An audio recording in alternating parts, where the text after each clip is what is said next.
Math with Mr. Williams. Example 1. Finding slopes of lines. Describe the slope of each line, then find each slope. Okay, so let's start with the first one. We see that this line is increasing. It's going upwards. So this is going to be a positive slope. And now we have to find the actual slope. So we have rise over run.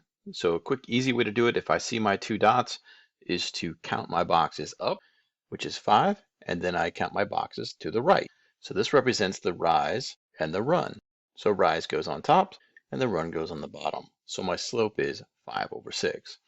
Now I could also use the formula of y2 minus y1 divided by x2 minus x1. So basically the change in y over change in x. So to start off by identifying those changes, we first need to identify the first point, and that's from left to right. So this is going to be our first point, and this is going to be our second point. So now we write down our formula. And now we use substitution. So we're looking at the second point for y2, which is 4, minus whatever the y was for the first one, a -1. That's being divided by the x of the second point minus the x of the first point. And now we use our integer rules. So we're going to change our subtraction to addition and change the sign of the second number to its opposite. So 4 plus 1 is 5, and 3 plus 3 is 6. So both methods work. All right, on to the second one. In the second one, we notice this is a negative slope. All right, we can tell because it's heading downward as we read left to right. All right, so let's go ahead and count its rise and run. So we start our first dot and we notice it's going downward, so we're going to count downward for our rise. 1, 2, 3. So that's a -3 movement. Our run would be 1, 2. So it's a +2 for our run. All right, so that would be -3 on top and a +2 on the bottom. All right, let's go ahead and use our formula for the change in y over change in x. All right, we identify our points. First dot on the line, second dot on the line. All right, so y2 would be -2, minus y1 would be 1. We have x2, which is 1, minus x1, which is -1. All right, let's use our integer rules here, adding the opposite. So we have -2 plus -1 is a -3 over 1 plus 1 is 2. So same answer as above. So either way works.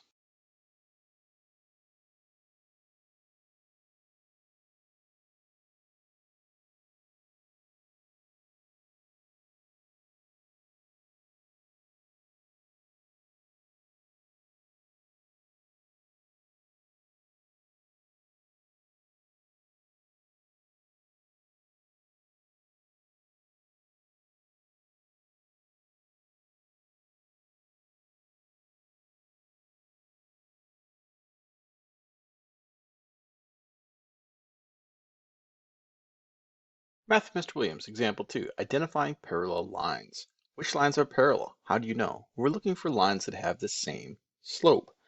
All right, so let's go ahead and start off the blue line. We're going to go ahead and write down our slope formula, y2 minus y1 over x2 minus x1. We're going to identify our points. So this is going to be our first point, and this is our second point as we read left to right.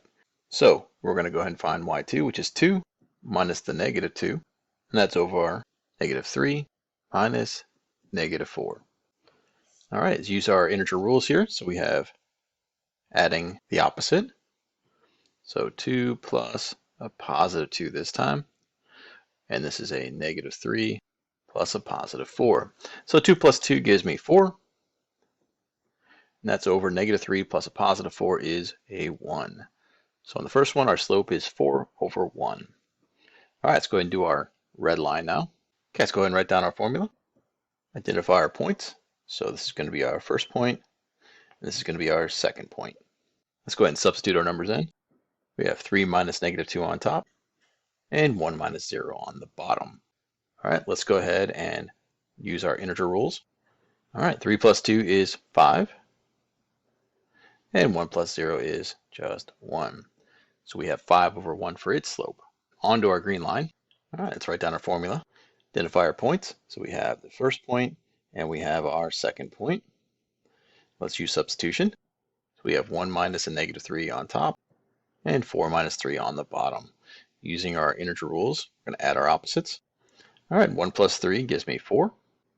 And 4 plus a negative 3 gives me 1.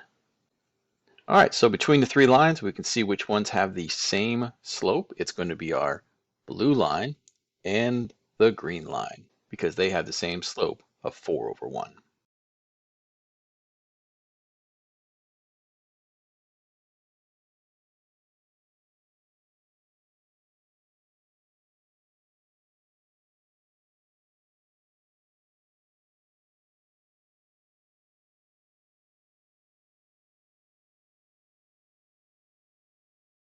Math with Mr. Williams. Example 3, identifying slopes and y-intercepts. Find the slope and the y-intercept of the graph of each linear equation. Okay, so on the first one, we have y equals negative 4x minus 2.